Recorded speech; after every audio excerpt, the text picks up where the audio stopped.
고린도전서 1장 말씀 오늘 함께 나누는데요.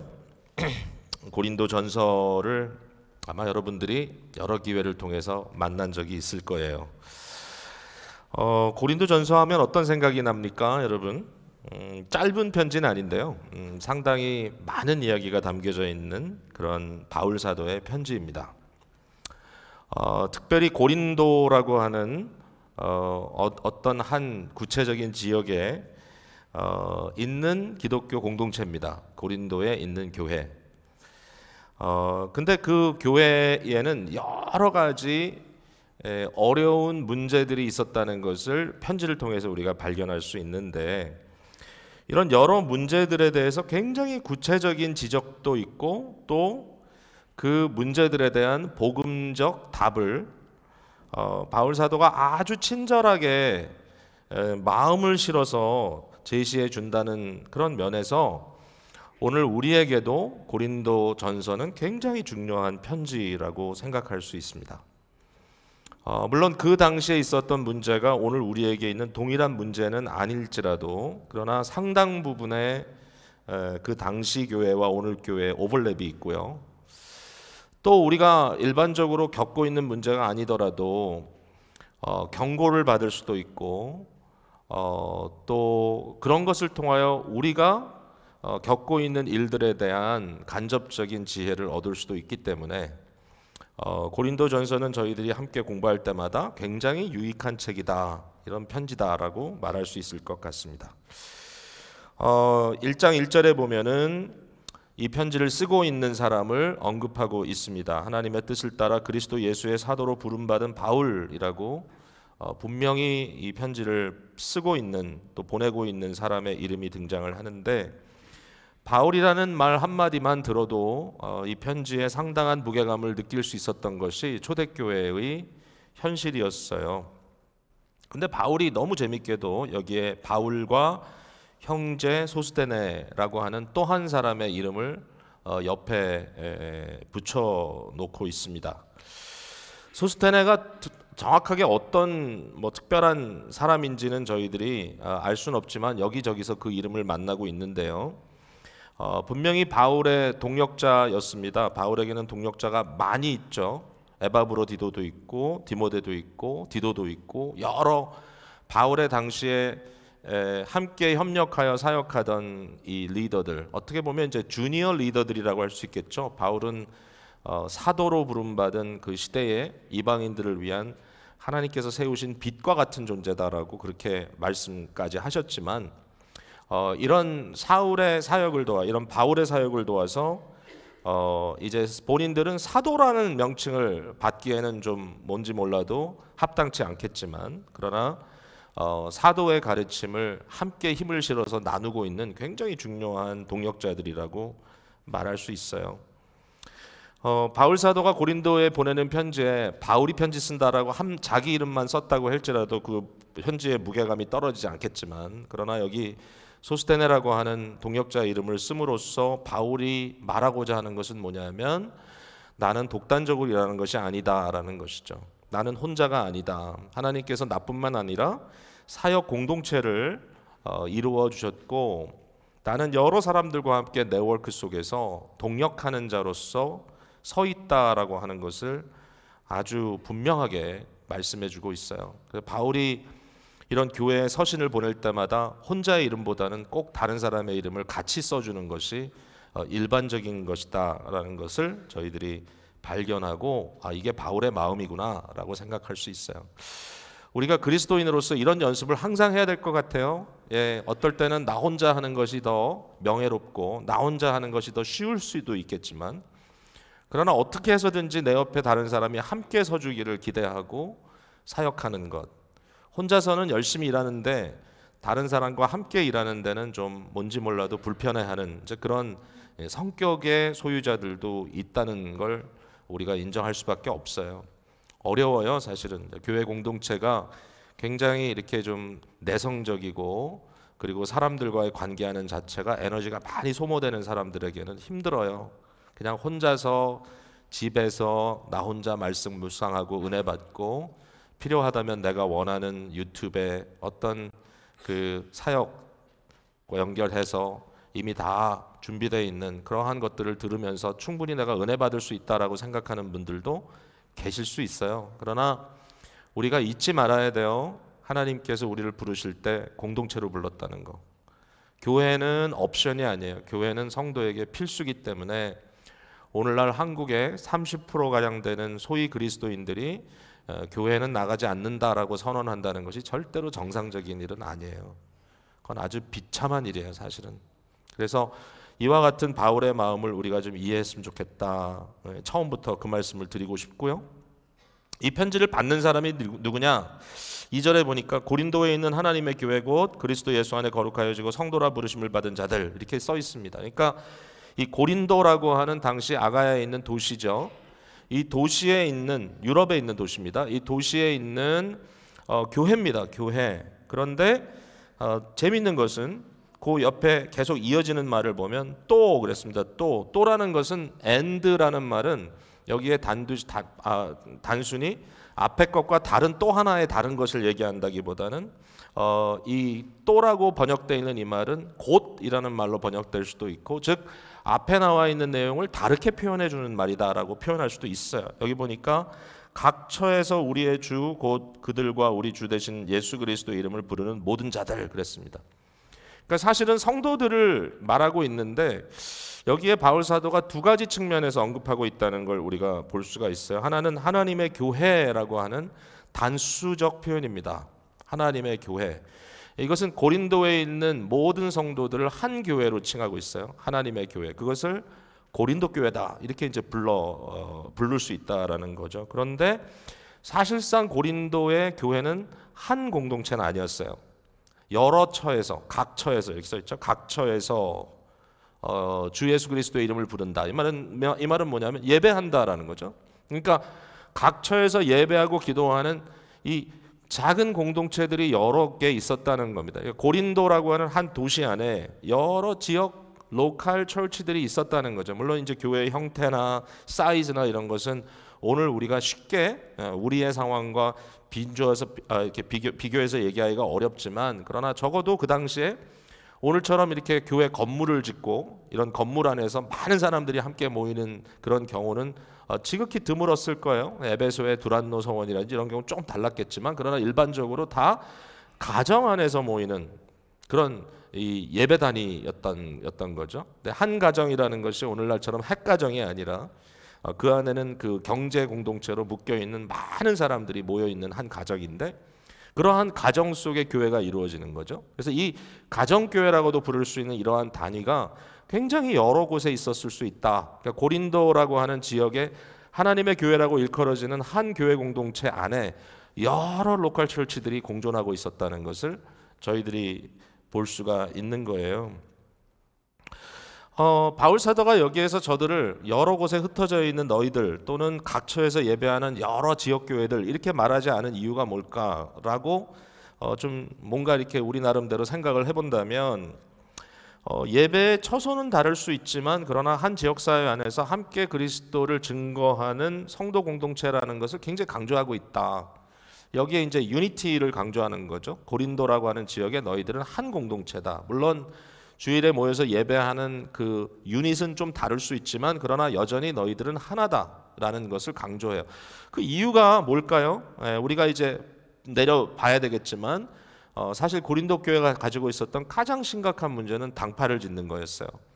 사람들이 마음이 좀 나뉘어져 있는 상태에서 어떤 의미에서 보면 그 로컬 철치라고 부를 수 있는 또는 가정교회라고 부를 수 있는 교회들이 다른 그런 가정교회와 일종의 라이벌 의식을 가지고 서로 격동하면서 한 지역에 있을 수도 있다. 굉장히 불편하죠. 왜냐하면 그리스도인들은 당시에 절대로 다수가 아니고 소수였을 텐데, 또 그리스도인이라고 하는 것은 많은 사람들의 눈에 뭔가 이 suspect, 이 사람들은 도대체 뭐야? 라고 사람들이 의심의 눈초리를 보낼 수 있는 그런 시대에 그리스도인들이라고 이곳저곳에 이렇게 있는데 그 사람들이 서로 하나가 되지 않고 서로 갈등하고 있는 모습을 일반인들이 보았다면 이것은 교회의 레피테이션에 대해서 굉장히 심각한 리스크를 안고 있는 상황이었다고 말할 수 있죠.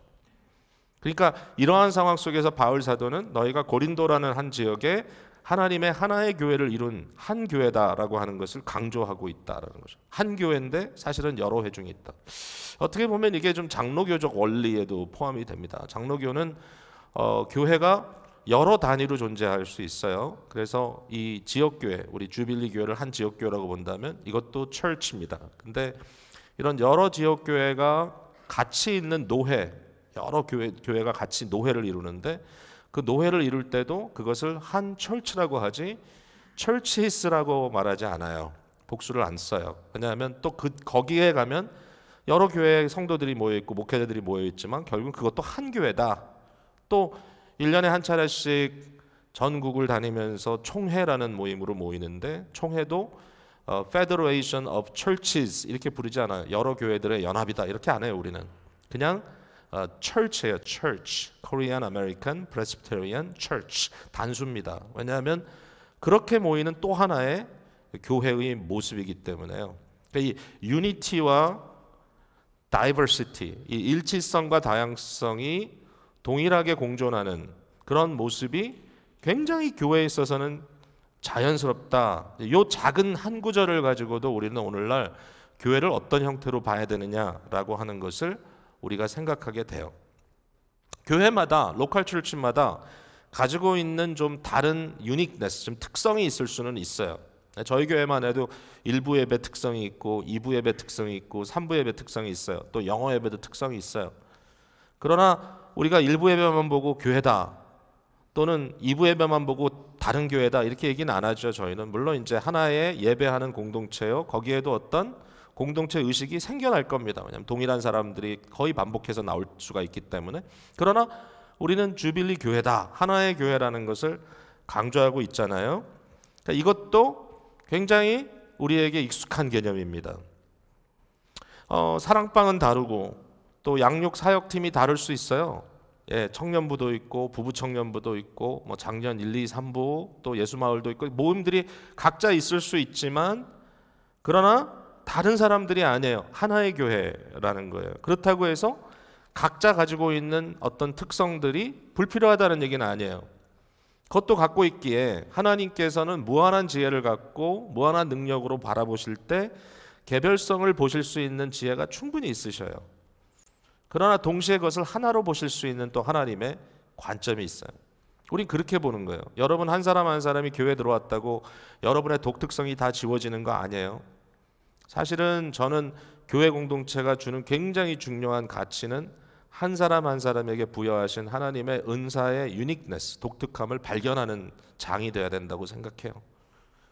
쿠키 찍어내듯이 똑같은 사람을 만들어내는 것이 아니라 여러분 한 사람 한 사람의 특성들이 있고 그러나 그 특성들이 그리스도 안에서 서로 블렌드돼서 더 아름다운 공동체를 이루는 것. 자, 여러분 정상적인 교회와 이단 교회를 보면 대체적으로 보이는 차이는 그런 부분이에요. 이단 교회를 들어가 보면 모든 사람이 동일해요. 어떻게 아느냐? 찬양을 불러도요 박수 치는 요 사이즈도 똑같아요. 옷도 똑같이 입고 자리 맞춰 앉고 어느 하나도 삐지지 않아요. 아무리 복음적이고 아무리 뭐 스스로 괜찮은 교회라고 해도 가끔 이제 뭐 한국에서 그런 일들도 보이고 뭐 있잖아요. 여러분이 간접적으로 보겠지만 직접 가보신 분들도 계시나요? 근데 이런 너무 일원화되어 있는 모습을 보았을 때 그게 아무리 웅장하고 멋있어 보인다 할지라도 저희는 조금 의심이 가요. 왜 이렇게 할까? 왜 이렇게 할까? 요새 뭐 한국의 이단들이 뭐 한두 가지가 아니고요. 그리고 이단이라고 딱 찍어서 얘기할 수는 없는데 이단성이 농후한 그런 집단들이 참 많아요. 근데 그 사람들이 엄청난 대형이에요, 대형. 요새 안상홍 증인회라고 하는 그 하나님의 교회라고 하는 이름을 가진 그런 집단이 전 세계에 엄청나게 퍼져 있어요. 뭐 그들의 말에 의하면 한 170여 개국에 자기들 교인 숫자가 한 300만 명 정도 된다 그래요. 근데 요즘에 인터넷 시대다 보니까 유튜브에 등장하는 굉장히 세련돼 보이는 것들, 그 사람들이 하나님의 교회라는 레이블을 안 쓰고요 온갖 다른 여러 가지 레이블을 동시에 쓰는데 뭐 심지어는 어린이 찬양대처럼 만들어가지고 이렇게 부르는데 아무리 찾아봐도 하나님의 교회라는 건 모르겠어요. 근데 딱 보면 배경이 그거네. 예배당 안에. 너무 세련되게, 너무 멋있게, 너무 아주 질서 있게 하는데 그 안에 들어가 보면 재림 예수가 앉아 있고 하나님 어머니, 하나님 아버지 이러면서 다른 하나님을 찾고 있고. 근데 그러한 것이 지금 너무 많아요. 너무 많아. 너무 많아요. 제가 지난주에도 무슨 토픽을 가지고 구글에서 뭐 좀 찾아보겠다고 이렇게 띄었는데 쫙 나왔는데 처음에는 몰랐는데 들어가 보니까 제일 보기 좋게 정리되어 있는 게 하나님의 교회 사람들이. 이 사람들이 집중적으로 하는구나. 전혀 그런 이상한 이질감이 오지 않아요. 도리어 굉장히 세련되고 질서 있고. 근데 그 사람들이 하는 걸 보면, 그 사람들이 모여 있는 걸 보면, 그 교회를 운영하는 걸 보면, 거기에 사람들이 교회 안에서 행동하는 걸 보면 다 일원화돼 있어요. 좀 끔찍할 정도로 일치성을 갖고 있어요. 근데 거기에 어느 누구도 다양성이나 자기의 개성을 발휘할 수는 없어요. 왜? 그거는 허용이 안 돼. 그게 대체적인 이단의 문제들이에요, 여러분. 그러니까 교회는 자연스럽게 조화가 돼야 돼요. 동일한 옷을 입는 것도 아니고, 동일한 사이즈로 나오는 것도 아니고, 뭐 손들라 그러면 다 들고, 무릎 꿇으라 하면 다 무릎 꿇고.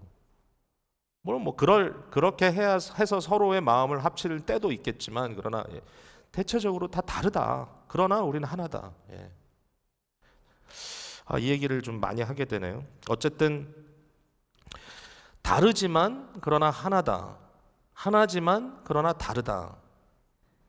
근데 이 다르고 독특하다는 것에 대해서 제가 오늘 계속해서 이제 이거 하나를 여러분께 좀 워닝을 주자면, 다름에 있어서도 수용하지 못할 범위들이 있다는 것도 인정을 해야 돼요. 그러니까 보니까 이단자들이 일반적으로 하는 게 종교의 사회 기업화를 합니다. 그래서 정치와 결탁하고 또 이 안상홍 증인회가 같은 경우, 하나님의 교회 같은 경우 사회 활동을 굉장히 많이 합니다. 사회 봉사를 가난한 나라에 가가지고 선교를 한다는 어떤 그런 걸 보면 구제 활동 많이 하고 이런 걸 많이 해서 사회 사업화, 사회 기업화, 어마어마한 그 돈을 그 안에서 창출해서 이런 사람의 눈으로 봤을 때도 참 입이 딱 벌어질 정도로 굉장한 일들을 하는 것처럼 그렇게 보이는데 들여다보면 치우침이 있죠. 근데 참 혼란스럽다 이 시대가. 오늘날은 뭐 너무나 많은 사람들이 자기 원하는 대로 사람들을 현혹할 수 있는 그런 시대에 우리가 살고 있기 때문에 특별히 지금 이때 여러분들이 명확하게 규명하지 못하면 어렵다라는 거예요. 그러니까 교회 안에도 지극히 정상적인 사람 같은데 사실상 마음을 좀 먹어 들어가는 이단의 영향 속에 있는 사람도 있을 수 있다라는 거예요. 이제 그런 것들에 대해서 저희가 조금 기도해야 되겠다, 고민해야 되겠다. 여러분들이 혹시라도 borderline에 서 있는 부분이 있다면 여러분의 마음이 좀 정상적이 됐으면 좋겠다라는 그런 말씀도 드리고 싶어요. 자, 고린도 교회가 당면한 문제는 뭐냐? 처음부터 지적되는 중요한 문제 하나는 분쟁입니다. 분쟁. 자, 우선 이렇게 보죠. 고린도 교회의 특성이 먼저 나타납니다. 특성. 고린도 교회는 어떤 특성이 있었어요?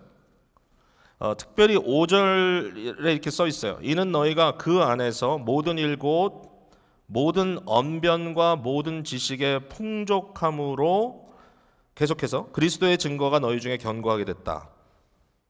그러니까 이 고린도 교회의 특징은 뭐냐면은 뭔가 이렇게 말씀이라고 스스로 하나님의 어떤 지혜라고 말하는, 하나님의 지식이라고 말하는 것들에 대한 소통이 굉장히 활발하게 이루어지는 그런 공동체였다는 거예요.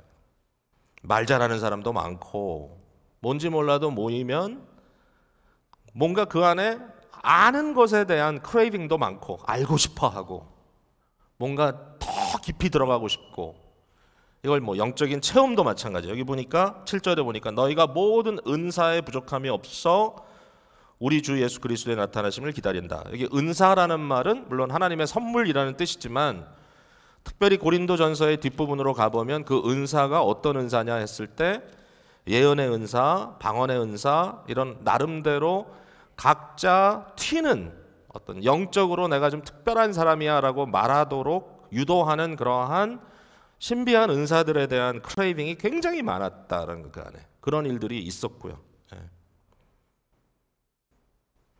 바울 사도는 이것을 좀 긍정적으로 표현을 하죠. 우선적으로 너희에게 모든 언변과 모든 지식이 풍족하다. 그리고 너희에게는 은사가 부족함이 없다. 이것을 어떤 풍성한 영적인 다이나믹스가 그 안에 일어나는 것이라고 바울은 1차적으로 인정을 해주고 이것을 장점으로 꼽지만 우리가 미리 좀 고민을 해야 될 건 뭐냐면 이러한 장점이 계속해서 뒤로 나타나는 건 뭐냐면은 저들에게 결국 함정이 되어서 저들의 공동체를 병들게 하고 있었다라는 것이죠.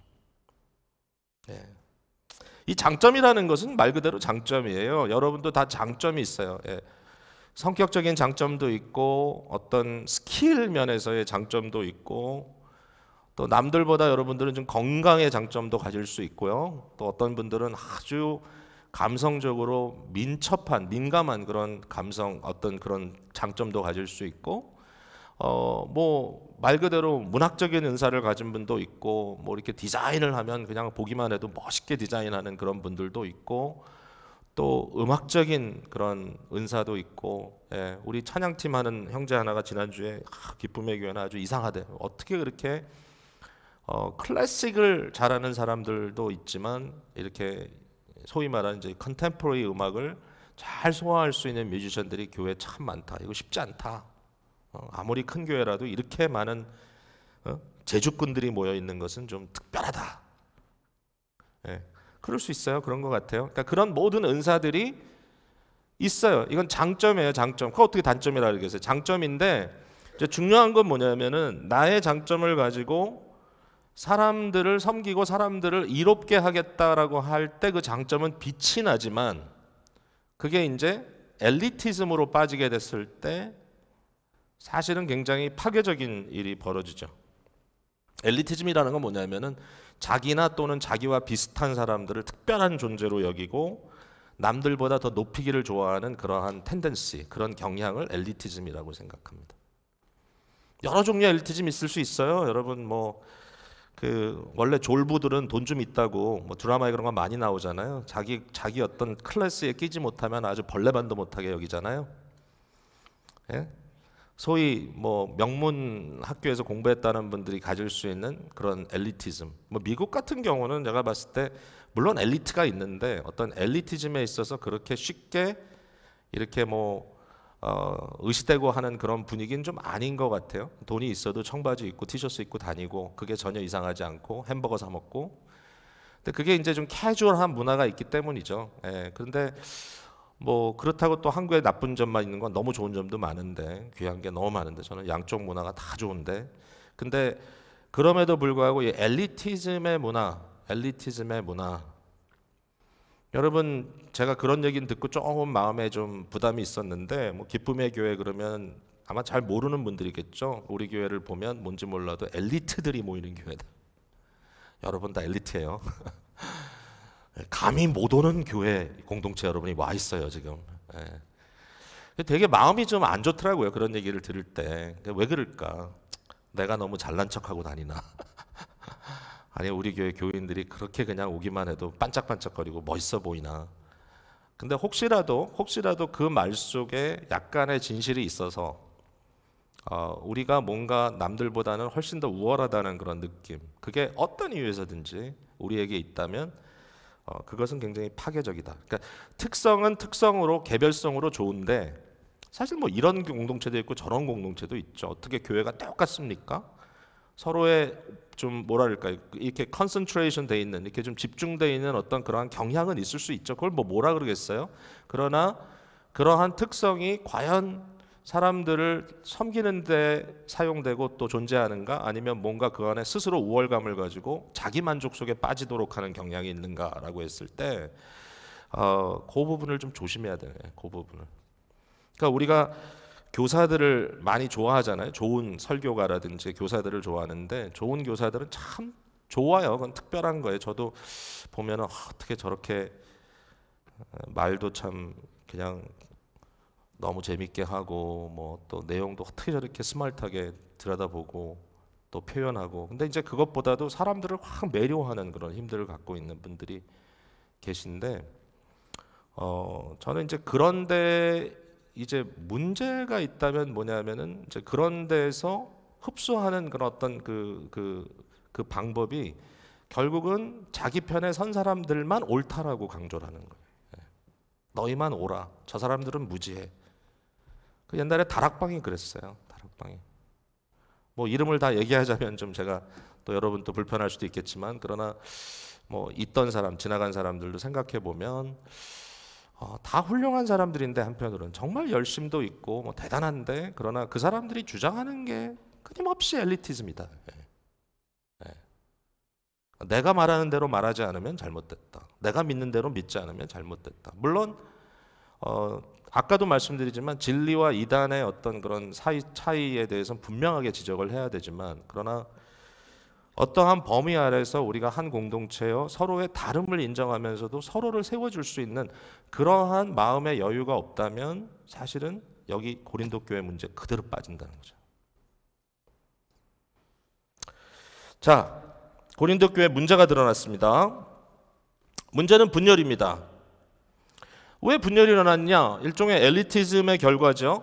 교만입니다. 교만은 결국 내가 남보다 낫다는 생각에 치우치게 되는 것이고 이걸 어떻게 우리가 좀 확인할 수 있냐면 너무나 쉽게 자신의 입장에서 남을 비판하는 자세를 가진 것. 고민해보라. 고민해보라. 일반적으로 사람들은 제가 봤을 때 일반적으로 사람들은 자신에 대한 부족함을 느끼고 더 나아지기를 바라는 것 같아요. 일반적으로 사람들은 그런 것 같아요. 내가 참 이 부분이 부족해. 더 나아지고 싶어.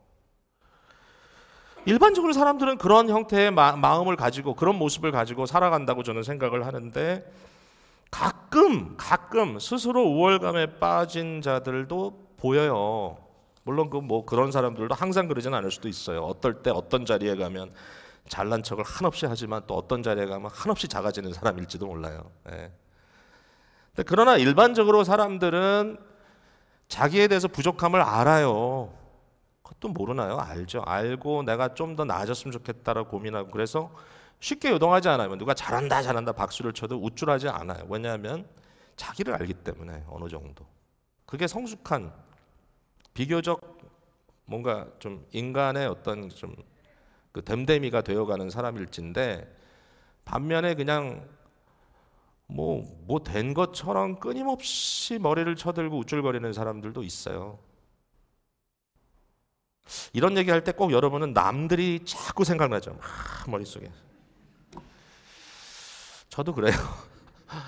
근데 아마 어떤 사람들의 눈에는 제가 그렇게 보일 수도 있으니까 참 그렇구나.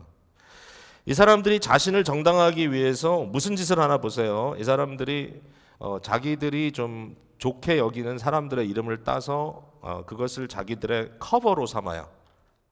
바울파도 있고 아볼로파도 있고 게바파도 있어요. 게바는 베드로의 다른 이름이죠. 베드로라는 이름의 이 히브리 또는 아람 형태의 그 단어가 게바입니다. 게바. 그래서 돌이란 뜻입니다. 바위. 또 어떤 사람들은 너무 똑똑하죠.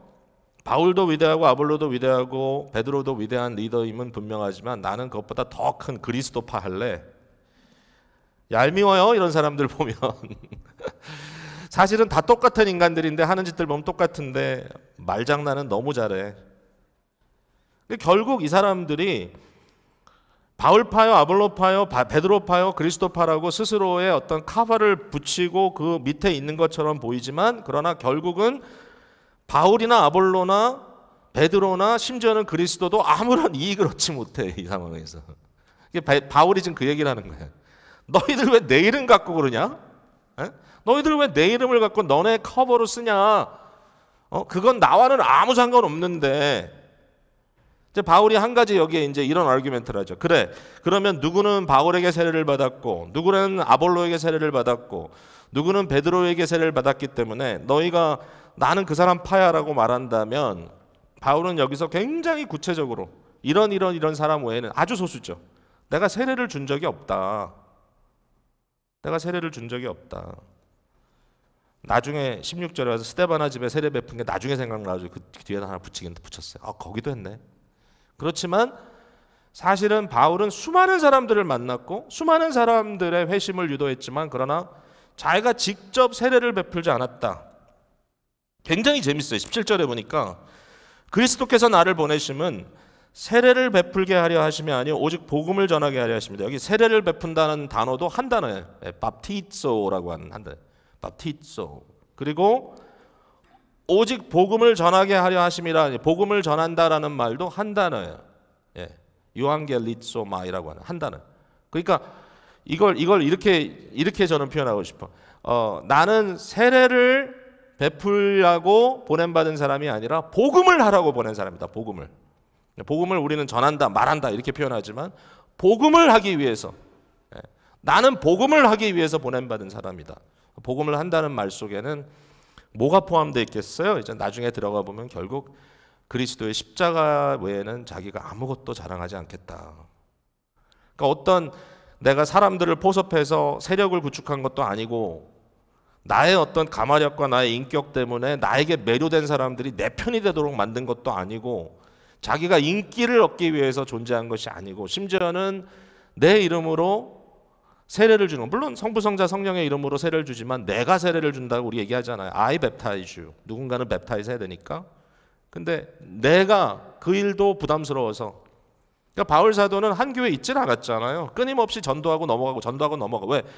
복음하기 위해서, 요한겔리조마이 하기 위해서 바울은 부름받았다고 믿었기 때문에 그냥 끊임없이 다니는 거예요. 나그네처럼.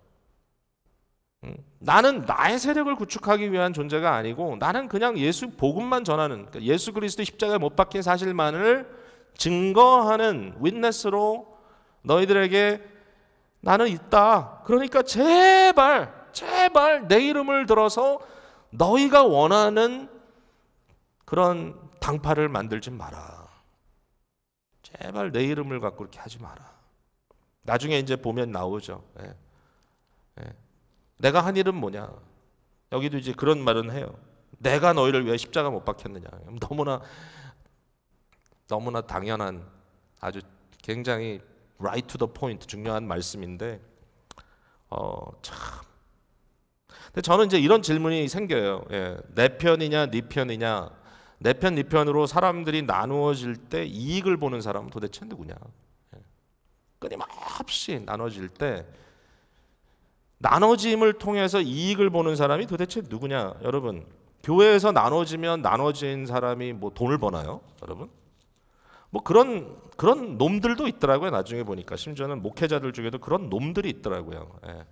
마지막에 먹고 살 구실을 위해서 교회를 가르고 찢고 나중에 다 쫓아내고 뭐 건물을 뭐 자기가 해가지고 또 나중에 뭐 은퇴를 준비한다 그러고 그런 놈들이 있긴 있더라고요. 사실은. 근데 일반적으로 제가 생각할 때 오늘날 교회 안에 분쟁이 있다 그러면 그런 하수의 분쟁을 하나요? 뭐 돈 때문에? 모르겠어요. 그 정도로 노골적으로 사람들이 한심한가? 근데 사실 왜 사람들이 그렇게 싸우냐? 왜 이렇게 싸우냐? 저는 이제 여기에 대해서 이런 답을 얻을 수밖에 없어요. 그건 뭐냐면 각자가 가지고 있는 죄악된 내적 소욕, 내 마음에 있는 죄악된 소욕을 충족시키고 만족시키는 것. 그게 재밌는 거예요. 그게 재미로 싸워요. 사실은 재미로 열내고 재미로 당파 만들고. 재밌잖아요. 여러분 정치 재밌잖아요. 그죠? 한국 정치, 미국 정치 뭐 하는 거 보면은 가끔은 이제 또 신사적인 모습도 나와서 좀 감동을 받기도 하는데 일반적으로 보면 뭐 별의별 한심한 일들이 벌어지는데 그것 뭐 온갖 커멘테이터들이 그냥 뭐 CNN도 나오고 폭스도 나오고 뭐 한국의 여러 뉴스들 다 나와서 그냥 이리 짓거리고 저리 짓거리는데 나중에 그 사람들 보러 이렇게 물어보면 뭐 이게 왜 도대체 이런 일이 벌어지냐 그러면 답은 하나예요. 재밌잖아요. 여러분, 갈라디아서 제가 읽어볼게요. 5장. 육체의 일은 분명하니, 19절입니다. 육체의 일은 분명하니 곧 음행과 더러운 것과 호색과 우상숭배와 주술과 원수 맺는 것과 나옵니다. 분쟁과 시기와 분냄과 당진덕과 분열함과 이단과 투기와 등등등등. 하나님의 나라와는 전혀 상관없는 이러한 육체의 소욕. 육체의 소욕이라는 건 뭐냐면 인간 속에 아담으로부터 흘러내려온 죄성. 이 죄성이 우리 안에 어떤 욕망을 만들어놨던 거야. 죄악된 욕망. 그러니까 사람들과 갈등하면서 그 안에서 내가 어떤 쾌락을 느낀다는 거예요. 싸우는데 재밌어. 열내고 싸우고. 자존심 싸움인가요? 그것도 좀 고상해, 사실은. 자존심이라도 있으면. 근데 그것도 아니고 별 한심한, 사람의 눈으로 봤을 때 저건 인간이 되기를 포기한 것처럼 열심히 싸우는데, 정말 그 싸움 속에 도대체 왜 싸우는 거야? 도대체 왜 저러는 거야? 사실은 자기 속에 있는 죄악된 소욕이 충족되는 쾌락을 느끼고 있다. 정말 엄밀히 따지면 아무도 이기는 게 아닌데, 그런데 그렇게 재밌다고 싸워. 교회가 화제고. 교회가 화제고. 요즘은 좀 그렇지 않은데, 예전에 제가 뉴욕에 갔다가 포울트리가 아니고 팔리세이드 파크의 소문난 집에서 뭐 식당 이름까지 되는 건 또 뭔지 모르겠지만 하여튼 가족들하고 식사하러 들어갔는데, 그때는, 지금은 다 리모델을 했는데 예전에 보면 이렇게 한쪽에 이렇게 올라가서 이렇게 방석 깔고 앉고 있는 섹션이, 저는 아래에서 이렇게 밥을 먹는데 저기서 막 술 막 돌리면서 막 골프를 치고 와서 모여서 저녁 식사를 하는 건지 뭔지 모르겠지만 뭐 하여튼 뭐 난리가 났어요. 신이 났어요. 근데 술 취하면 이제 말들이 커지잖아요. 근데 말들이 커지는데 무슨 얘기 하나 했더니 너무 재밌게 얘기하는데 교회 얘기를 하더라고, 사람들이. 아무개 교회 아무개 목사가 무슨 일이 있었다며, 아무개 장로하고 어떻게 됐다며.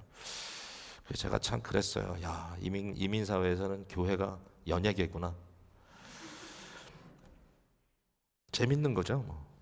재밌는 거죠.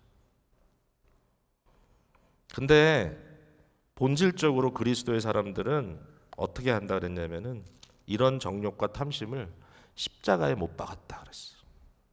십자가에 못 박았다. 근데 이건 재밌지가 않아요. 시체가 오가는 거예요. 재밌지가 않아. 자, 이제 말씀을 맺습니다. 이런 문제에 대한 답은 뭐냐? 이런 문제에 대한 답은 십자가의 언어다라고 말하셨습니다. 십자가의 언어.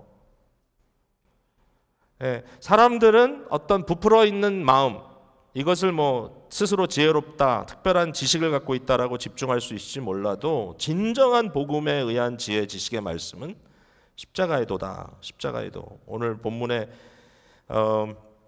17절에 뒤에 보면 내가 말의 지혜로 하지 않은 것은 그리스도의 십자가가 헛되지 않게 합니다. 이게 뭐냐면 그리스도의 십자가가 empty 되지 않도록, 예수 그리스도의 십자가가 아무 의미가 없는 것이 되지 않기 위해서 나는 사람들 사이에서 이런 일종의 잘못된 엘리티즘 속에 빠져서 말장난하면서 서로 싸우고 분쟁하고 네 편 내 편 가르는 이 모든 것들이 나는 흥미가 없다. 왜?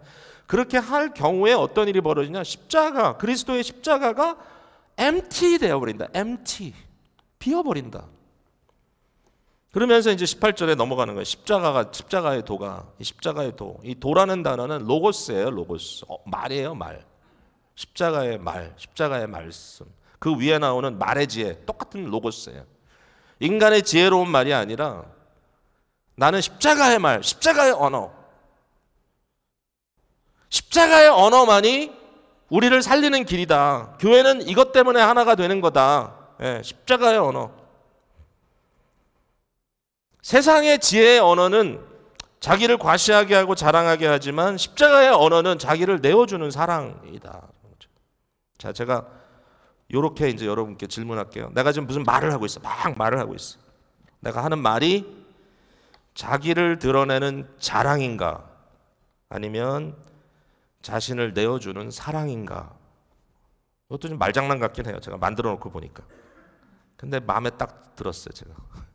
내가 지금 막 말을 하고 있어요. 말을 막 하고 있는데, 사람들이 막 말을 하고 있는데, 이 말이 나를 드러내는 자랑인가? 아니면 나를 내어주는 사랑인가? 십자가의 언어는 나를 내어주는 사랑이에요. 엘리티즘은 뭐예요? 자기를 드러내는 자랑이에요. 자랑과 사랑 사이에 과연 나의 입에서 어떤 말들이 어떤 식으로 나눠가는가? 사실 고린도 전서는 그런 얘기로 꽉 차 있어요. 지식은 교만하게 하나 사랑은 덕을 세운다. 멋있는 말이에요. Knowledge puffs up, 뻥튀기 하듯이. 그러나 love builds up, builds up. puff up 된 것은, 부풀어 오른 것은 힘이 없어요. 그냥 조금만 일이 있으면 확 꺼져버려요. 그러나 견고하게 세워진 것에는 힘이 있어요. 그래서 기쁨의 교회는 펍업 된 교회가 아니라 빌드업 된 교회가 돼요. 여러분이 자기를 내세우는 자랑으로 말하는 것이 아니라 자기를 내어주는 사랑으로 십자가의 언어를 말하는 저희가 되기를, 오늘도 그 마음 품고 더욱더 아름다운 교회가 되기를, 또 여러분 개인의 삶이 되기를 기도하면서 나갔으면 좋겠습니다.